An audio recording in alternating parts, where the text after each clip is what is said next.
എല്ലാവർക്കും നമസ്കാരം. സായിറാം. അപരോക്ഷ അനുഭൂതി നമുക്ക് തുടർന്ന് നോക്കാം.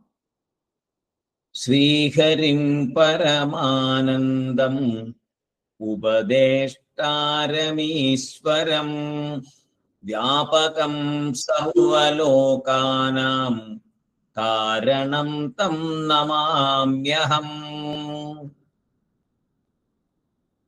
കഴിഞ്ഞ ദിവസം നമ്മള് 39ാമത്തെ ശ്ലോകം ആരംഭിച്ചു. കുറച്ചു ഭാഗം നോക്കി. ഇനി അതിന്റെ കുറച്ച് ബാക്കി കൂടെ നോക്കാനുണ്ട്. ആ ശ്ലോകം ഒന്ന് നമുക്ക് ചൊല്ലാം. ആദ്യം ലിംഗം ചാനേക സംയുക്തം ചലം ദൃശ്യം വികാരി ച അവ്യാപകമസദ്രൂപം തത്കഥം സ്യാത് പുമാനയം. അതില് ലിംഗം എന്നുള്ള വാക്കിനെ വിശദമായിട്ട് നോക്കി. അത് കഴിഞ്ഞിട്ടുള്ളൊരു ച, അതിനെയും വ്യക്തമായിട്ട് നോക്കി. അനേക സംയുക്തം, അതും നമ്മൾ നോക്കി. ചലം, ദൃശ്യം, ആ രണ്ട് ഭാഗങ്ങളും നോക്കി. ഇനി നോക്കാനുള്ളത് വികാരി ച എന്നുള്ള ഭാഗം. അതായത് മാറ്റത്തിന് വിധേയമായതാണ് എന്നുള്ളതാണ് വികാരി ച എന്നുള്ളത് കൊണ്ട്. മാറ്റത്തിന് വിധേയമായതാണ്. ഏത്? സൂക്ഷ്മ ശരീരം. സൂക്ഷ്മ ശരീരം മാറ്റത്തിന് വിധേയമാണ്. എപ്പോഴും പെട്ടെന്ന് നമുക്കറിയാതെ എങ്ങനെയാന്ന് മനസ്സ് മാറിക്കൊണ്ടേയിരിക്കല്ലേ.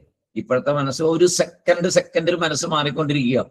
അത് തന്നെ സൂക്ഷ്മ ശരീരം മാറ്റത്തിന് വിധേയമാണ് എന്നുള്ളതിന്റെ വ്യക്തമായ തെളിവാണ്.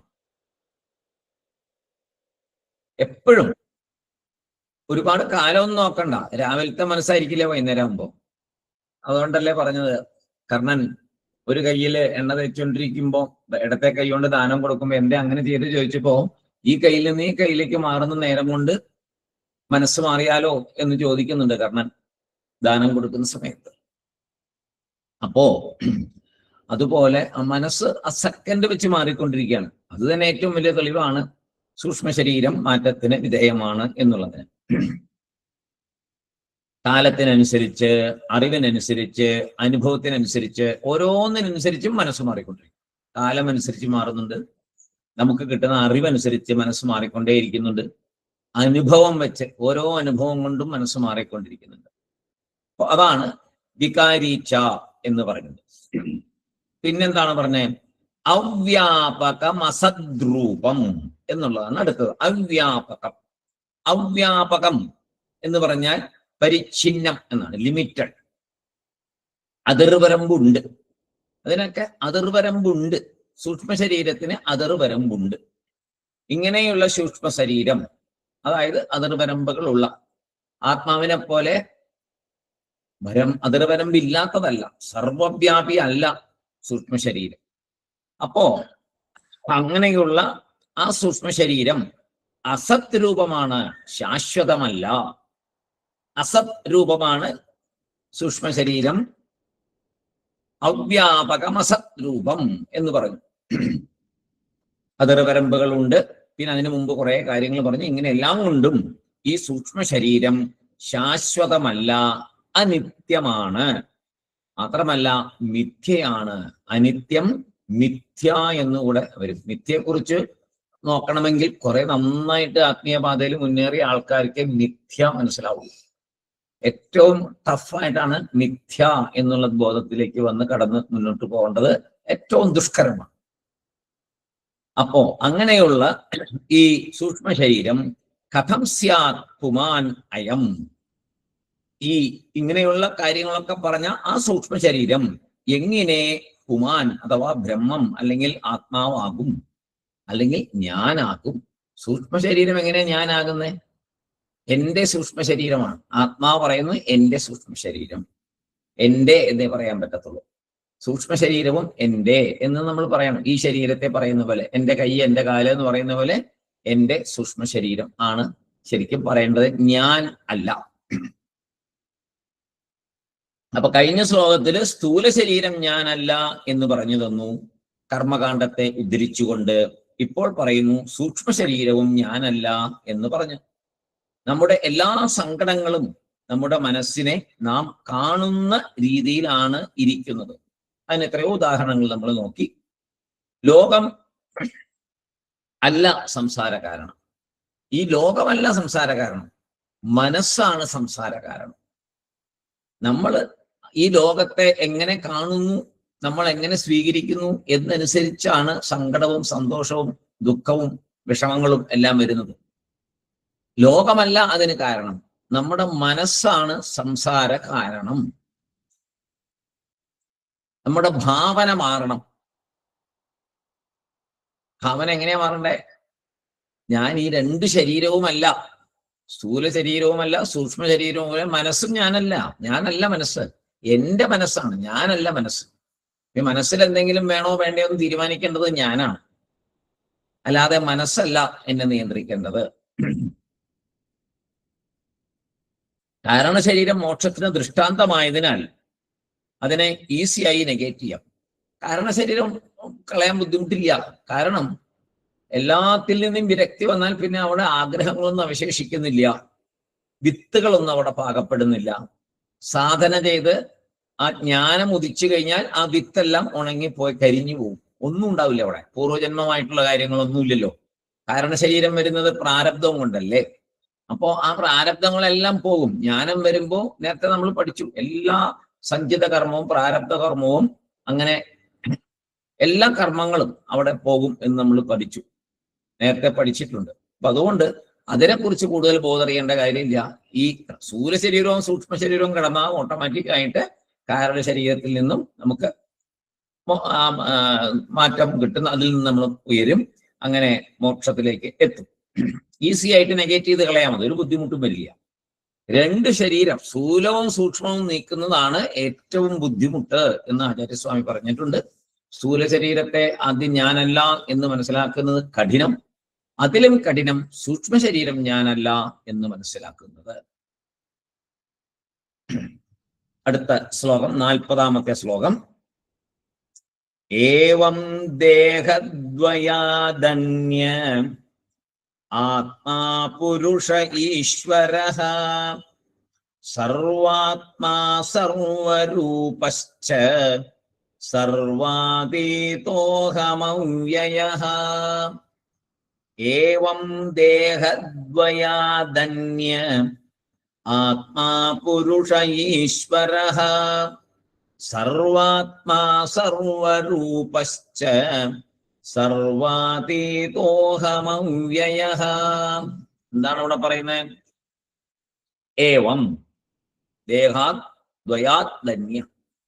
ഇതുവരെ, ഏവം എന്ന് പറയുമ്പോൾ ഇതുവരെ നാം നോക്കിയ വിചാരത്തിന്റെ അടിസ്ഥാനത്തിൽ, കഴിഞ്ഞ ശ്ലോകങ്ങളൊക്കെ നോക്കുമ്പോൾ അതിന്റെ അടിസ്ഥാനത്തില് എന്താണ്? ആത്മാ ദേഹദ്വയാത് അന്യഃ.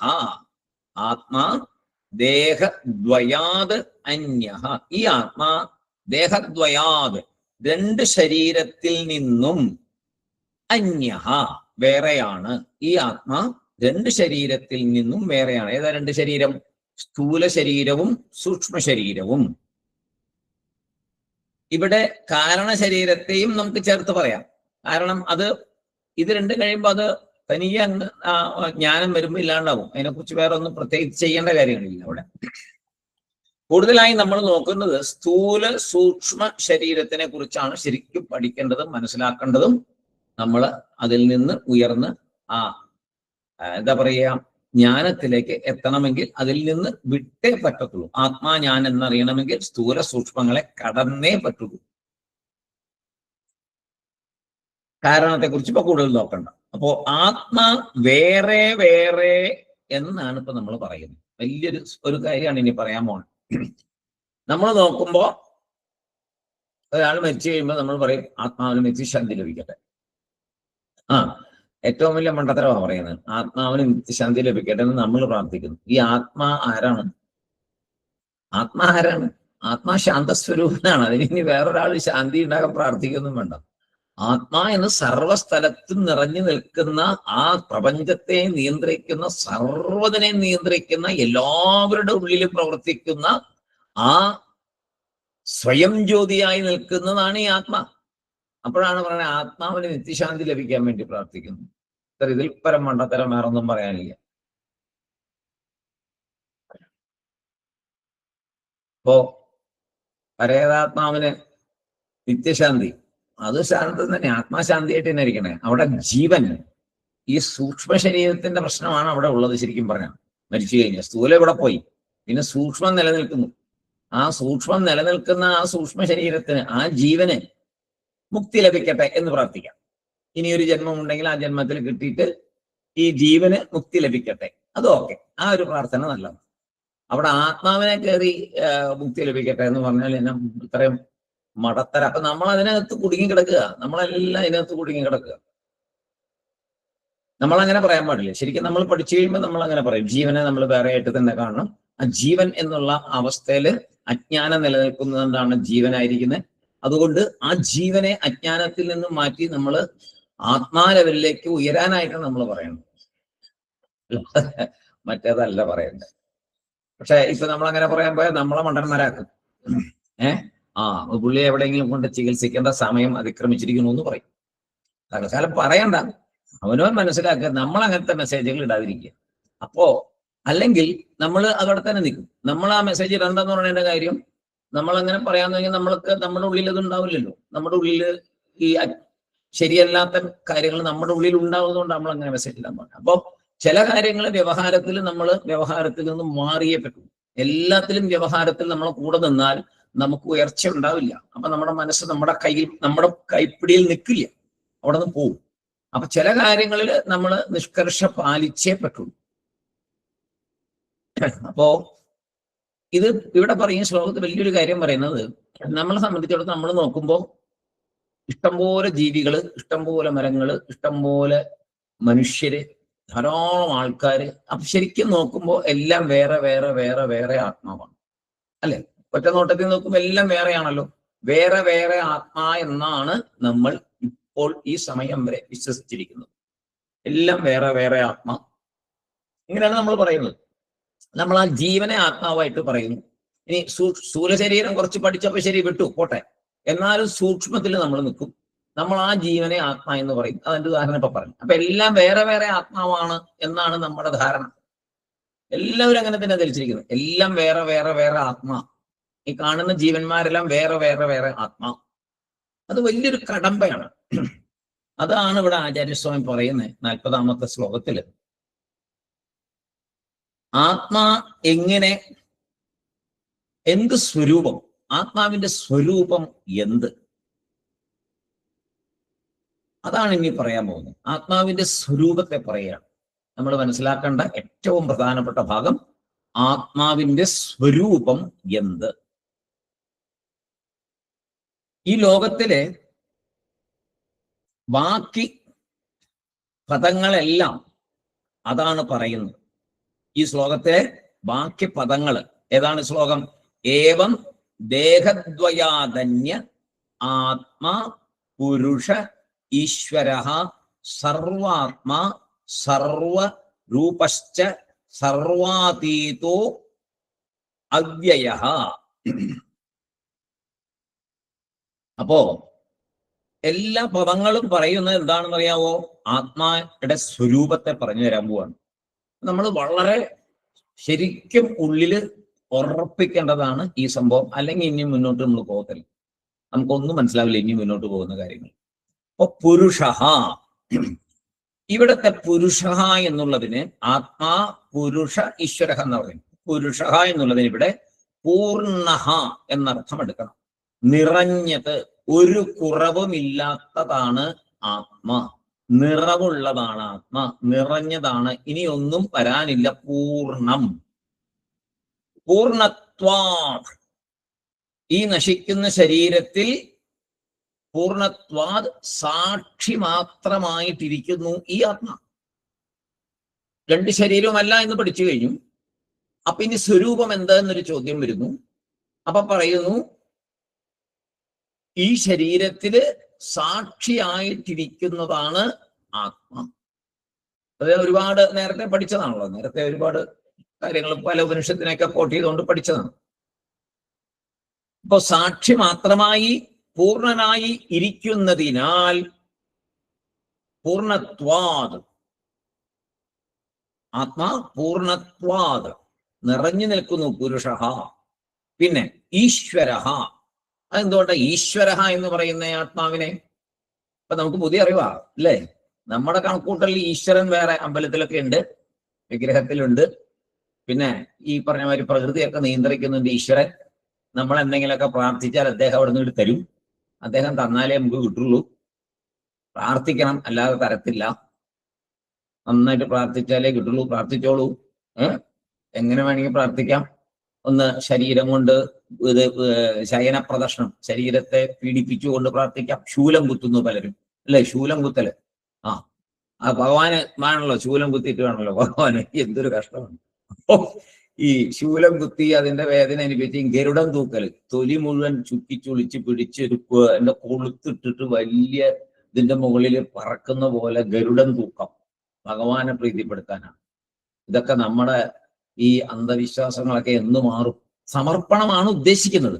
പക്ഷെ ആ സമർപ്പണം അവിടെ നടക്കുന്നുണ്ട്. സമർപ്പണമാണ് ഉദ്ദേശിക്കുന്നത്, അതുകൊണ്ടൊക്കെ ഉദ്ദേശിച്ചിരിക്കുന്ന സമർപ്പണമാണ്. പക്ഷെ വെറും ഒരു ആചാരമായിട്ട് അത് മാറിയിരിക്കുക. അവിടെ സമർപ്പണ ബുദ്ധി ഉണ്ടാകുന്നില്ല. ചെയ്യുന്ന കാര്യം അങ്ങനെ എൻ്റെ ശരീരത്തെ പോലും ഞാൻ വകവയ്ക്കുന്നില്ല, ആ ആത്മാവിനെ മാത്രം ഞാൻ ദർശിക്കുന്നുള്ളൂ എന്നുള്ള സങ്കല്പത്തിൽ അത് ചെയ്യാം. പക്ഷെ അങ്ങനെയാണോ പോകുന്നത്? അല്ല, ഒന്നുമല്ല. ഒരു വഴിപാടുകളും അങ്ങനെയല്ല. നമ്മൾ ഇത് പഠിക്കുന്നവരെ ഇതിൽ നിന്നൊക്കെ ഉയരണം. മാനസികമായിട്ട് നമ്മളെല്ലാം അതിനകത്ത് ഉയരണം. അപ്പോ ഇവിടെ പറയുന്നത് പൂർണ്ണനായിരിക്കുന്നതിനാൽ സാക്ഷിയായിട്ടിരിക്കുന്നു ആ ഈശ്വര. ഇപ്പൊ നമ്മള് ഈശ്വരൻ നമുക്ക് വേറെയാണ്. നമ്മൾ ഇത് പഠിക്കുന്നവർ അങ്ങനെ വിചാരിക്കരുത്. ഈശ്വരൻ വേറെ അല്ല, ഈ ആത്മാ തന്നെയാണ് ഈശ്വരൻ. അപ്പൊ ഈശ്വരൻ എവിടെ ഉണ്ട്? അതിനല്ലേ പറയുന്ന അന്തര്യാമി അന്തര്യാമി എന്ന് എത്രയോ പഠിക്കുന്നതല്ലാതെ ഒരു ദിവസം പോലും ഈ അന്തര്യാമിയെ കുറിച്ച് ഓർത്തിട്ടുണ്ടോ? ഒരു നാമം ഈ അന്തര്യാമിയെ ഉള്ളിലേക്ക് വെച്ചുകൊണ്ട് പറഞ്ഞിട്ടുണ്ടോ? സഹസ്രനാമം ചൊല്ലുന്നു. സഹസ്രനാമം ചൊല്ലുമ്പോ എവിടെയോ ഇരിക്കുന്ന ഒരു വിഷ്ണു ഭഗവാൻ ഇപ്പൊ നമ്മുടെ സഹസ്രനാമം കേട്ടിട്ട് എല്ലാം തരുന്നു വിചാരിച്ചിട്ടിരിക്കുക. അല്ലെങ്കിൽ മുമ്പിലൊരു കൃഷ്ണന്റെ പ്രതിമ വെച്ചിട്ട് രാവിലെ സപ്താഹ വായനയൊക്കെ എല്ലാവരും സഹസ്രനാമം ചിരിച്ചു. ഒരു സെക്കൻഡ് പോലും കഷ്ടം തോന്നാറുണ്ട് സത്യം പറഞ്ഞാൽ. ഇപ്പൊ നമ്മളെ വിമർശിക്കുക ആൾക്കാർ, നമ്മളിങ്ങനെയൊക്കെ പറഞ്ഞാൽ നമ്മൾ വിമർശിക്കും. സാരമല്ലേ, വിമർശിച്ചോട്ടെ. നമുക്ക് നമ്മുടെ ഉയർച്ച ലക്ഷ്യം അന്തിമ ലക്ഷ്യത്തിലേക്ക് എത്തലാണ്. വിമർശനം നമുക്ക് വിഷയമല്ല. ഒരു നേരം കണ്ണടച്ച് ഉള്ളിലുള്ള അന്തര്യാമിയെയാണ് ഞാൻ ഈ പ്രാർത്ഥിക്കുന്നത്. ഈ സഹസ്രനാമങ്ങളും എൻ്റെ ഉള്ളിലിരിക്കുന്ന ഈ ശരീരമല്ല, ഈ ശരീരമല്ല, പുറത്തുള്ളതുമല്ല, ഒന്നുമല്ല. എൻ്റെ അകത്തിരിക്കുന്നത്, അറിഞ്ഞിരിക്കുന്ന എന്നെ ഞാനാക്കി, ഞാൻ എന്ന ആ ആത്മതത്വം, അതാണ് ഈശ്വരൻ. ഉള്ളിലിരുന്ന് അദ്ദേഹം പ്രകാശിക്കുന്നു. എപ്പോഴാണ് ഈ ശരീരത്തെ വിടാൻ അദ്ദേഹം പറയുന്നത്, അപ്പൊ അത് വിടും. എല്ലാം അദ്ദേഹം കണ്ടുകൊണ്ടിരിക്കുന്നുണ്ട്, എല്ലാം അദ്ദേഹം അറിഞ്ഞുകൊണ്ടിരിക്കുന്നുണ്ട്. അന്തര്യാമിയാണ്. ആ അന്തര്യാമിയല്ലേ ഞാൻ ഈ പറയുന്നത്. കാരണം എനിക്ക് ആ അന്തര്യാമി എന്നുള്ള ആ ബോധം എന്നിൽ നിറഞ്ഞു വരാൻ വേണ്ടി ഞാൻ ഈ നാമങ്ങളെല്ലാം ചൊല്ലുന്നു. ഈ നാമങ്ങൾ കൊണ്ട് എന്താണ് ഞാൻ മനസ്സിലാക്കുന്നത്? ഭൂമിയിലുള്ള സകലത്തിനെയും പറയുന്നു ഇതെല്ലാം ഈശ്വരനാണ്. അല്ലേ സഹസ്രനാമം? എല്ലാ ദേവന്മാരുടെ സഹസ്രനാമത്തിൽ എന്താണ്? ഈ പ്രപഞ്ചം മുഴുവൻ അവര് തന്നെയാണെന്നാ പറയുന്നത്. എല്ലാത്തിനും എടുത്ത് പറയുമ്പോൾ എല്ലാവരും തന്നെയെന്ന് പറയും. നമ്മൾ അങ്ങനെയൊന്നും ചിന്തിക്കാറില്ല.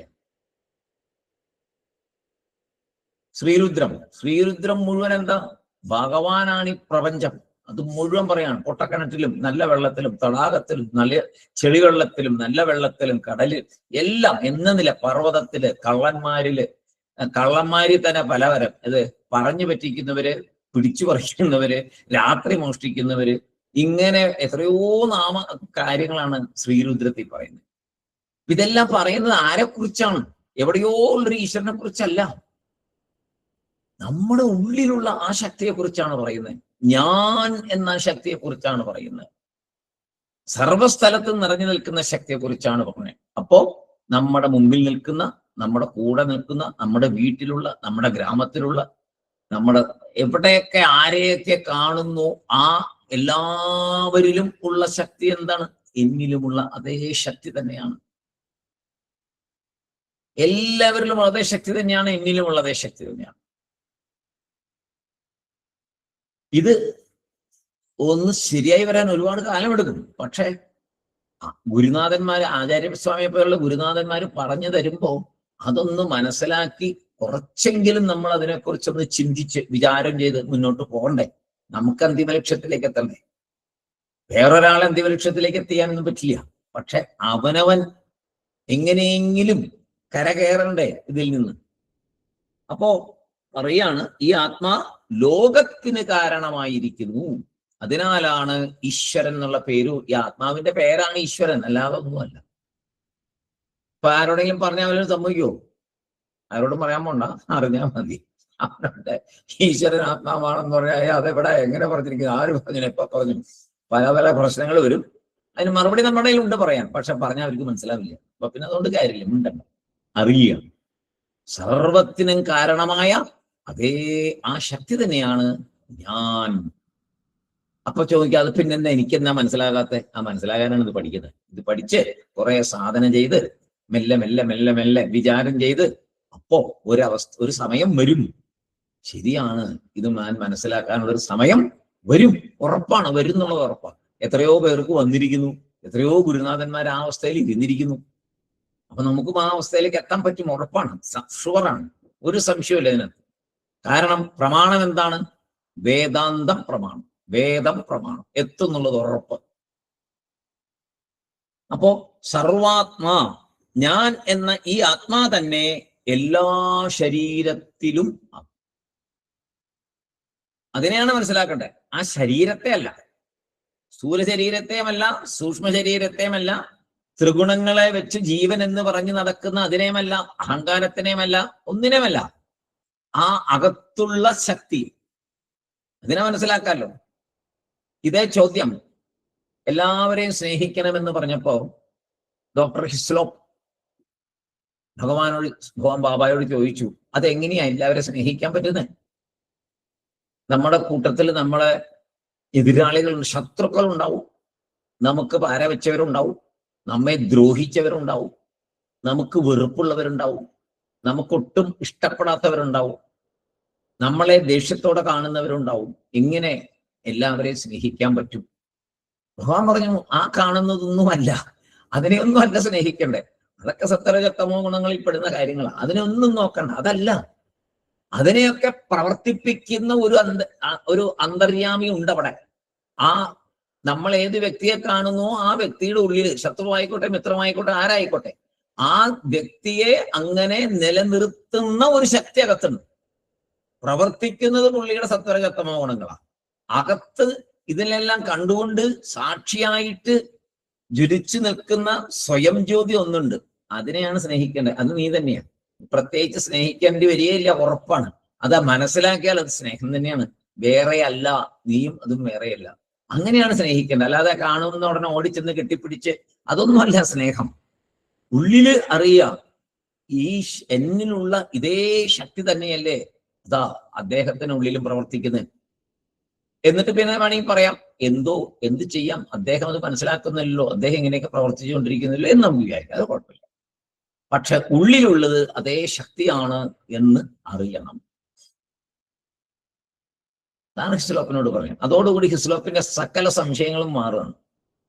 ആ ബുക്ക് വായിക്കേണ്ടതാണ് എല്ലാവരും, ഡോക്ടർ ഹിസ്ലോപ്പിന്റെ മൈ ബാബ ആൻഡ് ഐ എന്നുള്ള പുസ്തകം. നമുക്ക് എന്തെല്ലാം ആത്മീയ സംശയങ്ങളുണ്ടോ അത് സകലതും മാറ്റിത്തരുന്നതാണ്. പ്രത്യേകിച്ചും വേദബുദ്ധിയെ മാറ്റിത്തരുന്ന ഒരു പുസ്തകമാണ്. വളരെ സ്വാമി ആര് എന്നതിൽ കൂടി നമുക്ക് മനസ്സിലാക്കാൻ പറ്റും. അപ്പൊ സർവാത്മാ, ഞാൻ എന്ന ഈ ആത്മാ തന്നെ എല്ലാ ശരീരത്തിലും ആത്മാവായിരിക്കുന്നു. രണ്ടാത്മാ ഇല്ല, ഒരേ ഒരു ആത്മാവേ ഉള്ളൂ, ഒറ്റ ആത്മാവേ ഉള്ളൂ. എല്ലാ സ്ഥലത്തും പ്രകാശിക്കും. കല്ലിലും പ്രകാശിക്കുന്നുണ്ട്, അതിന്റെ ഗ്രാവിറ്റിക്ക് കുറവുണ്ട്. അതിനെ പ്രകാശിപ്പിക്കുന്ന ഏത് പവർ കൊണ്ടാണോ പ്രകാശിപ്പിക്കുന്നത് ആ പവറിന് വ്യത്യാസമുണ്ട്. അതിനെ ജഡമായി പ്രകാശിപ്പിക്കുന്നു. ജഡവും പ്രകാശിച്ചിരിക്കും കാണാൻ പറ്റില്ല, ജഡമായി പ്രകാശിപ്പിക്കുന്നു. നമ്മുടെ ശരീരത്തെ ചേതനത്വത്തോടു കൂടി പ്രകാശിപ്പിക്കുന്നു. ആ ചേതനത്വത്തെ പിൻവലിച്ചു കഴിയുമ്പോൾ ഇത് ജഡമായി. ഇത് ശരിക്കും പഠിക്കാൻ പോയി കഴിഞ്ഞാൽ ഒരുപാട് ഇനി വരുന്ന ശ്ലോകങ്ങളൊക്കെ വളരെ കട്ടിയായിട്ടുള്ള കാര്യമാണ്. അപ്പൊ മരിച്ചു കിടക്കുന്ന ഒരു ശരീരത്തില് ഈശ്വര ചൈതന്യം ഉണ്ടോ ഇല്ലയോ ഒരു ചോദ്യമല്ലേ. സർവവും ആത്മാവാണെങ്കിൽ ആ കിടക്കുന്നതും ആത്മാവല്ലേ. അതിനൊക്കെ മറുപടി വരുന്നുണ്ട് ഇനി മുന്നോട്ട് പോകുന്തോറും പല കാര്യങ്ങളും നമ്മുടെ അത്ഭുതപ്പെടുത്തുന്ന പല ശ്ലോകങ്ങളും വരും. നോക്കാം. അപ്പോ ആത്മാ വേറെ വേറെയല്ല, ഒരേ ഒരു ആത്മാ എല്ലാ ജീവികളിലും ജീവനായി ഞാൻ അവിടെ തന്നെ ഇരിക്കുന്നു. എല്ലാ ജീവികളിലും ഞാൻ ജീവനായിരിക്കും. സർവരൂപശ്ച, എല്ലാ രൂപങ്ങളും എന്റേതാണ്. എന്റേതാണെന്ന് പറയുമ്പോൾ ആരുടെയാണ്? ആത്മാവിന്റെയാണ്. ആത്മാവിന്റെ എന്ന് പറയുമ്പോൾ ആരാണ്? പരമാത്മാവിന്റെയാണ്. ആത്മാ വേറെയല്ല, പരമാത്മാ വേറെയല്ല. അതുകൊണ്ടാണല്ലോ ജീവ ബ്രഹ്മ ഐക്യം നമ്മൾ പഠിച്ചത് നേരത്തെ. എങ്ങനെ ഉണ്ടാവണം ജീവ ബ്രഹ്മ ഐക്യം? ഐക്യം വരുമ്പോഴാണ് ഐക്യം എന്ന കാര്യമാണ് ഈ പറയുന്നത്. അപ്പൊ ശരീരത്തിന് ഇപ്പോൾ ഈ ഉള്ള രൂപം മാത്രം അല്ലെ, ഈ രൂപം പോവും. അത് കർമ്മകാണ്ഡം പറഞ്ഞാലോ അടുത്ത രൂപം എടുക്കുന്നു. അപ്പോ ഈ രൂപമല്ല ആത്മാ എന്ന് മനസ്സിലായല്ലോ. അത് ആദ്യത്തെ സ്റ്റേജിൽ ശരീരത്തിന് ഇപ്പോൾ ഈ രൂപം മാത്രം, ഓരോരുത്തർക്കും ഓരോ രൂപം. എനിക്ക് ഈ രൂപം, വേറൊരാൾക്ക് വേറൊരു രൂപം. എല്ലാവരുടെ ഉള്ളിൽ ആരാണുള്ളേ? ഈ ആത്മായാണുള്ളത്. അത് ഞാൻ തന്നെയാണ്, എല്ലാവരിലും ഞാൻ തന്നെയാണ്. മനസ്സിലാക്കാൻ എളുപ്പമൊന്നുമല്ല, പക്ഷെ കേട്ട് കേട്ട് കേട്ട് കേട്ട് ഇത് ഉള്ളിൽ ഉറയ്ക്കണം. അപ്പോ പതുക്കെ പതുക്കെ അതിലേക്ക് നമുക്ക് ഉയരാൻ സാധിക്കും. ഇനിയുള്ള ശ്ലോകങ്ങളൊക്കെ പഠിച്ചു വരുമ്പോഴത്തേക്ക് നമുക്കിത് ഉയരാൻ സാധിക്കും എന്നുള്ള ഉറപ്പാണ്. ഞാൻ ആത്മാ ഒന്നേ ഉള്ളൂ, അത് എല്ലാ ശരീരത്തിലും അത് തന്നെ ഭാവം ഇവിടെ പറയുന്നത് അന്തര്യാമിയായി ഇരിക്കുന്നു. അന്തര്യാമി എന്ന് തന്നെയാ വാക്ക് ഉപയോഗിക്കുന്നത്. അന്തര്യാമിയായിട്ടിരിക്കുന്നു, വേറെ വേറെ അല്ല. അന്തര്യാമി, എന്റെ അന്തര്യാമി വേറെ, ഇപ്പൊ നിങ്ങളുടെയൊക്കെ അന്തര്യാമി വേറെ, അങ്ങനെയല്ല. എല്ലാ അന്തര്യാമിയും ഒന്ന് തന്നെയാണ്, ഒരേ അന്തര്യാമിയാണ് എല്ലാവരിലും. എന്റെ അന്തര്യാമി വേറെ, മുമ്പിലുള്ള ആളുടെ അന്തര്യാമി വേറെ, അങ്ങനെയല്ല. ആ അന്തര്യാമിയാണ് നമ്മൾ നമസ്കരിക്കുന്നത്. ഇപ്പോ നമ്മള് സ്വാമിയാർ മഠത്തിൽ നോക്കിയാൽ കാണാം, മധുച്ചേട്ടൻ എല്ലാവരെയും, എല്ലാ കുഞ്ഞുങ്ങളെയും, സകല ആൾക്കാരെയും നമസ്കരിക്കുന്ന കാണാം. അപ്പൊ നമുക്ക് തോന്നും ഈ കുഞ്ഞുങ്ങളെയൊക്കെ എന്തിനാ നമസ്കരിക്കുന്നത്. പക്ഷെ അദ്ദേഹം അത് ഈ പ്രാക്ടിക്കലായിട്ട് ഇത് ഉൾക്കൊണ്ട് ചെയ്യുന്ന ഒരാളാണ്, ഉൾക്കൊണ്ടുകൊണ്ടിരിക്കുകയാണ് ജീവിതത്തിൽ. എല്ലാവരിലും ഉള്ള ഈശ്വര ചൈതന്യം ഒന്ന് തന്നെയാണ്, അതിനെയാണ് അദ്ദേഹം നമസ്കരിക്കുന്നത്. അത് നമ്മൾ മനസ്സിലാക്കണം. നമുക്ക് പെട്ടെന്നൊന്ന് ക്രിട്ടിസൈസ് ചെയ്യാനേ തോന്നുള്ളൂ. എന്തിനാ ഈ കൊച്ചു പിള്ളേരെയൊക്കെ നമസ്കരിക്കാൻ വല്ല കാര്യമുണ്ടോ എന്നൊക്കെ തോന്നും. പക്ഷെ ഈ ഇതൊക്കെ പഠിച്ചു കഴിയുമ്പോൾ നമുക്ക് മനസ്സിലാവും എന്തുകൊണ്ട് അദ്ദേഹം അങ്ങനെ ചെയ്യുന്നു എന്നുള്ളത്. ഇതാണ് ഇതിന്റെ സത്യാവസ്ഥ. വളരെ അത് ശരിക്കും പറഞ്ഞാൽ നമ്മുടെ മനസ്സിനെ സകല വിധത്തിലുള്ള മനസ്സിലെ മറ്റ് ഈഗോ കളയാൻ ഏറ്റവും നല്ല ഒരു കാര്യമാണ് ഈ ഒരു ചിന്ത ഉണ്ടാവുക. മറ്റുള്ളവരുടെ ഉള്ളിലും ആ പരമാത്മാ തന്നെയാണ് വിളങ്ങുന്നത്, എൻ്റെ ഉള്ളിലും ആ പരമാത്മാവാണ്, ഞാൻ ആ പരമാത്മാവിന്റെ തന്നെയാണ്, മറ്റുള്ളവരിലും ഇത് തന്നെയാണ് എന്ന് ഉള്ള ചിന്ത വന്നാൽ ഈഗോ എവിടെ വരുന്നത്? ഈഗോ ആത്മതത്വത്തിലല്ല വരുന്നത്. അത് മറ്റു ത്രിഗുണങ്ങളെ കൊണ്ടുള്ള പ്രവൃത്തിയിലാണ് അത് മുഴുവൻ നടക്കുന്നത്, അല്ലെ? ദേഷ്യമുള്ള ഒരാള് അയാൾ അങ്ങനെ, പിന്നെ സാത്വിക ഗുണങ്ങളുള്ള ഒരാള് അയാൾ അങ്ങനെ അഹങ്കരിച്ച് നടക്കുന്നു. എല്ലാം അതെല്ലാം അപ്പുറത്താണ്. അതിനെയൊന്നും നമ്മൾ മൈൻഡ് ചെയ്യണ്ട. നമ്മൾ അതൊക്കെ പോട്ടെ, അതൊക്കെ ഇൻഡിവിജ്വലി ഓരോരുത്തർ പോയിക്കൊണ്ടിരിക്കും. നമ്മൾ അതിനെക്കുറിച്ച് ബോധറിയേ വേണ്ട. നമ്മൾ നോക്കേണ്ടത് ആ ചൈതന്യത്തെ, എല്ലാത്തിലും ചൈതന്യത്തെ കാണുക. കംപ്ലീറ്റ് ലോകം മുഴുവൻ ചൈതന്യത്തെ കാണുക. ആ കാണുന്ന അവസ്ഥയാണ് ഈ മോക്ഷം. എല്ലായിടത്തും ഭഗവാനെ കണ്ടാൽ മോക്ഷമായി. പിന്നെ വേറൊന്നും ഇല്ലല്ലോ അവിടെ. ഞാൻ എന്നിരുന്ന വേറെ ഒന്നും ഉണ്ടോ അവിടെ? ഉണ്ടാവില്ല. അതാണ് മോക്ഷം, അതാണ് പൂർണ്ണ സംതൃപ്തി. അപ്പോ അടുത്ത് കഴിഞ്ഞു. വേറൊരു കാര്യം പറയുന്നത് സർവ അതീത എന്നൊരു വാക്ക് കൂടെ പറയുന്നുണ്ട്. എല്ലാ ശരീരത്തിലും അന്തര്യാമിയായി ഇരിക്കുന്നു, വേറെ വേറെ അല്ല, അതേ സമയം സർവ അതീത. എന്നാണ് വളരെ കട്ടിയായിട്ടുള്ളൊരു കാര്യം. എല്ലാത്തിനും അപ്പുറമായിട്ടാണ് ഇരിക്കുന്നത്. എല്ലാത്തിലും ഉണ്ട്, പക്ഷെ ഒന്നുകൊണ്ടും കീഴ്പ്പെടുത്തപ്പെടാതെ കണ്ടിരിക്കുന്നു, ഒന്നുകൊണ്ടും ബാധിക്കപ്പെടാതെ ഇരിക്കുന്നു, ഒന്നുകൊണ്ടും അറ്റാച്ച് ചെയ്യപ്പെടാതെ ഇരിക്കുന്നു. സ്വതന്ത്രമായിട്ടാണ് ഇരിക്കുന്നത്. ഒന്നിനോടൊരു പറ്റില്ല, ഒന്നിനോടൊരു മമതയില്ല, ഒന്നുമില്ല. ഒരു ശക്തിയായി അതിനെ ചേതനത്വം കൊടുത്തുകൊണ്ട് ഇരിക്കുന്നു. എന്റെ ഉള്ളിലിരുന്ന് എന്റെ ഈ ശരീരത്തിന് സൂക്ഷ്മ ശരീരത്തിനും ചേതനത്വം തരുന്നു. വേറൊരാളിൽ ഇരുന്നു കൊണ്ട് അവിടെയും അത് ചെയ്യുന്നു. ഒരു ജീവിയിൽ ഇരുന്നു കൊണ്ട് അവിടെയും ചേതനത്വം കൊടുക്കുന്നു. ഒരു വൃക്ഷത്തിൽ ഇരുന്നു കൊണ്ട് അവിടെയും ചേതനത്വം കൊടുക്കുന്നു. ലോകം മുഴുവൻ നിറഞ്ഞു നിന്നുകൊണ്ട് കാറ്റ്, മഴ, വെയില്, ഇടിമിന്നല്, ഭൂമി, എന്താ പറയാ, സമുദ്രത്തിന്റെ തിരകള്, സമുദ്രം വളരുന്നു, സമുദ്രം കയറി വരുന്നു, എന്തെല്ലാം പ്രശ്നങ്ങൾ ഉണ്ടാവുന്നു, കാട്ടുതീ ഉണ്ടാവുന്നു, എല്ലാത്തിലും ഒന്നിനെയും ഒന്നുകൊണ്ട് ബാധിക്കപ്പെടാതെ എല്ലാത്തിന്റെയും അടിസ്ഥാനമായി നിൽക്കുന്നു ആ ശക്തിയാണ് ആത്മ. നമ്മൾ എന്ത് പറയും? ഈശ്വരനും ആത്മാവും ഒന്ന് തന്നെ എന്ന് മനസ്സിലാക്കണം. അമ്പലത്തിൽ ചെന്നിട്ട് വിഗ്രഹത്തിന് മുമ്പിൽ ചെന്ന് കണ്ണടയ്ക്കുന്നുണ്ടല്ലോ, ഓട്ടോമാറ്റിക്കലി അടച്ചു പോകും. ഭഗവാനേ എന്ന് പറഞ്ഞ് കണ്ണടയ്ക്കും. ഇത്രയും ദൂരം ചെന്നിട്ട് അല്ലേ, എത്ര ദൂരം ചെല്ലുന്നേ? ഗുരുവായൂരൊക്കെ എത്ര പാടുപെട്ട് ഇവിടുന്ന് പിടിച്ചെല്ലാം പോയി കഴിഞ്ഞാൽ അവിടെ ചെന്ന് ആൾക്കാർ ഒന്നും തള്ളും വന്ന് ഒരു സെക്കൻഡ് മുമ്പിൽ നിൽക്കുമ്പോഴേക്കും കണ്ണടയ്ക്കും. ഡിം. അത് തനിയെ ഒരു സൃഷ്ടിയിൽ ചെയ്തിരിക്കുന്ന ഒരു ഭയങ്കര അത്ഭുതം അത്. അപ്പൊ ഉള്ളിൽ അന്തര്യാമിയാണെന്ന് മനസ്സിലാക്കണ്ടേ? അവിടെ തന്നെ ഉണ്ട്. പിന്നെ നല്ലൊരു കാര്യമാണ്, കണ്ണിറയെ കണ്ടിട്ട് കണ്ണടച്ച് ഉള്ളിലേക്ക് അതിനെടുക്കുക, ആവാഹിച്ചെടുക്കുക. എടുത്ത അമ്പലത്തിൽ നിന്ന് പുറത്ത് വരുമ്പോൾ തീർന്നു. അടുത്ത ഹോട്ടലിൽ കാണുമ്പോൾ മസാല ദോശയും ചാപ്പാടും ഒക്കെ കാണുമ്പോൾ എല്ലാം പോയി. അത് പാടില്ലല്ലോ. ആ അന്തര്യാമിയെ ഉള്ളിൽ കണ്ടുകൊണ്ടേയിരിക്കണം. അപ്പോ മറ്റുള്ളവരും തൊഴുത് കഴിഞ്ഞു, അവരുടെ ഉള്ളിലും അന്തര്യാമിയായിട്ട് ആര് കയറി? ഈ ഗുരുവായൂരപ്പനുണ്ട്. അങ്ങനെയെങ്കിലും കാണാമല്ലോ. അതും കാണാറുണ്ടോ? അവിടെയും കാണാറില്ല. നമ്മൾ എപ്പോഴും ആ ത്രിഗുണങ്ങളിൽ വെച്ചുകൊണ്ടാണ് മറ്റുള്ളവരെ മുഴുവൻ കാണുന്നത്. അത് മാറ്റിയിട്ട് അവരിലെ ത്രിഗുണങ്ങളെ അങ്ങ് നീക്കി നിർത്തിയിട്ട് അവർക്ക് ചേതനത്വം കൊടുക്കുന്ന ആ അന്തര്യാമിയെ കാണാൻ പഠിക്കണം. ഇന്നു മുതൽ, ഈ ശ്ലോകം പഠിച്ചത് മുതൽ അങ്ങനെ കാണാൻ ശ്രമിക്കണം. എളുപ്പമല്ല, ഉറപ്പാണ്. എളുപ്പമല്ല എന്നുള്ളത് 100% ഉറപ്പാണ്. പക്ഷെ ശ്രമിക്കാലോ. നമുക്ക് ശ്രമിച്ചു നോക്കണ്ടേ? നമുക്ക് അങ്ങോട്ട് എത്തണ്ട. ഓരോരുത്തർ അനുഭൂതി കഴിയുമ്പോഴേക്കും ഒരു വിധം മിനിമം സ്റ്റാൻഡേർഡെങ്കിലും നമുക്കുണ്ടാവും. അപ്പോ അങ്ങനെ പറയുന്നു, സർവ അതീത, എല്ലാത്തിലും ഉണ്ട്, പക്ഷെ ഒന്നുകൊണ്ടും ബാധിക്കപ്പെടാതെ ഇരിക്കുന്നു. അപ്പോ ഇവിടെ പറഞ്ഞത് എല്ലാ പദങ്ങളുടെ മുമ്പിലും ഗുരുനാഥൻ പറഞ്ഞത് അഹം എന്ന് ചേർത്തോളാനാ പറഞ്ഞത്. അഹം പുരുഷ, അഹം ഈശ്വര, അഹം സർവാത്മ, അഹം സർവരൂപശ്ച, അഹം ആത്മാ അയമ. അപ്പൊ അങ്ങനെ എല്ലാത്തിലും അഹം ചേർത്തുകൊണ്ട് അത് പഠിക്കാനാണ് പറയുന്നത്. ആ ഗുരുനാഥൻ പറഞ്ഞു, എന്റെ ഗുരുനാഥൻ പറഞ്ഞെന്ന് അഹം എന്ന് എല്ലാത്തിലും ചേർത്ത് മനസ്സിലാക്കിയാൽ പെട്ടെന്ന് നമുക്ക് ഇതിൽ നിന്ന് മുന്നോട്ട് പോകാൻ സാധിക്കും എന്ന് പറയുന്നു. എല്ലാ പദത്തിന്റെയും മുമ്പിൽ അഹം ചേർക്കുക.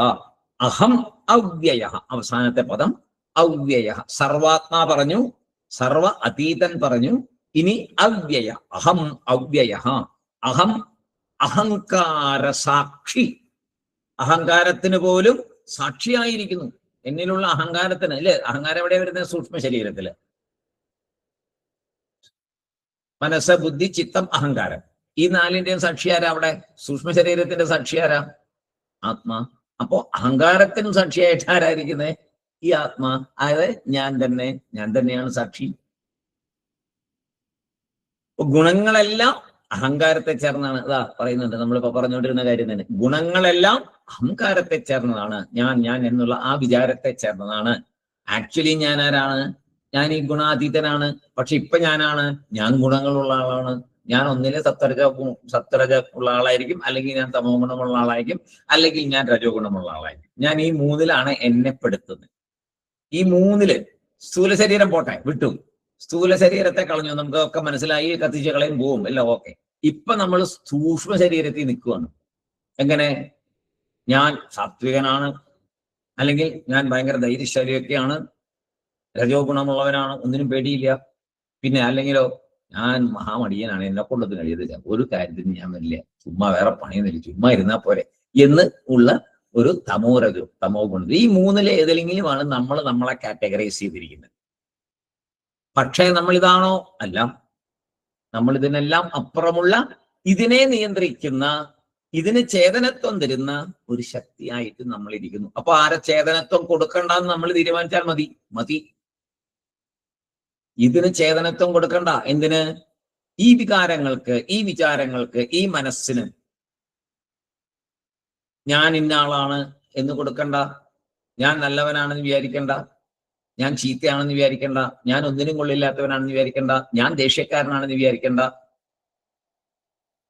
ഇങ്ങനെ മനസ്സിന് ഒന്നുമില്ലാതെ ഞാൻ സർവസ്ഥലത്തും നിറഞ്ഞു നിൽക്കുന്ന, ഒന്നിലും എന്റേത് എന്ന ഒരു മമത ഒട്ടിപ്പിടിക്കാത്ത ഒരു ചൈതന്യ സ്വരൂപനാണ് ഞാൻ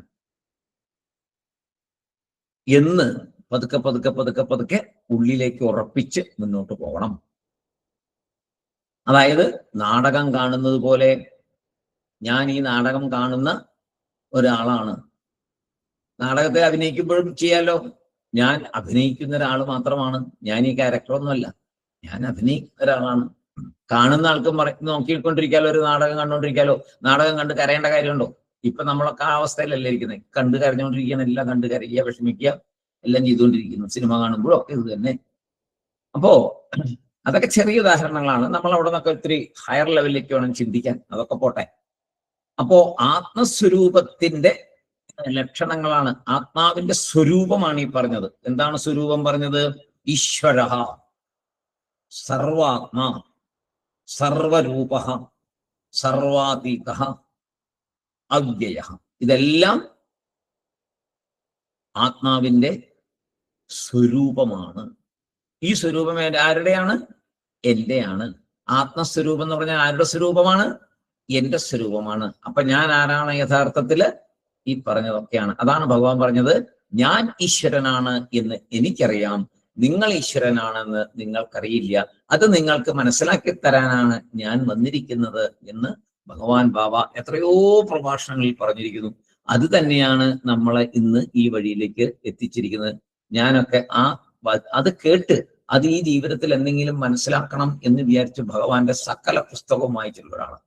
എഴുതിയ എല്ലാ പുസ്തകങ്ങളും ഓൾമോസ്റ്റ് പുതിയത് വല്ലതും വന്നിട്ടോ ഒരുവിധ എല്ലാ പുസ്തകങ്ങളും വായിച്ചിട്ടുണ്ട്. എല്ലാത്തിലും ഭഗവാൻ പറയുന്നത് ഇത് തന്നെയാണ്. ഇനിയും ഭഗവാൻ തന്നെ നമ്മളെ നയിക്കട്ടെ മുന്നിലേക്ക് പോകുവാൻ. മുന്നിൽ പോയിട്ട് ഈ ഭഗവാൻ പറഞ്ഞ സത്യം മനസ്സിലാക്കാൻ ഭഗവാൻ അനുഗ്രഹിക്കട്ടെ എന്ന് പ്രാർത്ഥിച്ചുകൊണ്ട് ഇന്ന് നമുക്കിവിടെ ഉപസംഹരിക്കാം. ഓം പൂർണ്ണമദ പൂർണ്ണമിദം പൂർണ്ണാത് പൂർണ്ണമുദച്യത്തെ പൂർണ്ണസ്യ പൂർണ്ണമാദായ പൂർണ്ണമേവാവശിഷ്യത്തെ. ഓം ശാന്തി ശാന്തി ശാന്തി. ഹരി ഓം തത്സത്. ബ്രഹ്മാർപ്പണമസ്തു. എല്ലാവർക്കും സായിറാം. അടുത്ത ദിവസം വീണ്ടും കാണാം. സായിറാം സാർ. സായിറാം.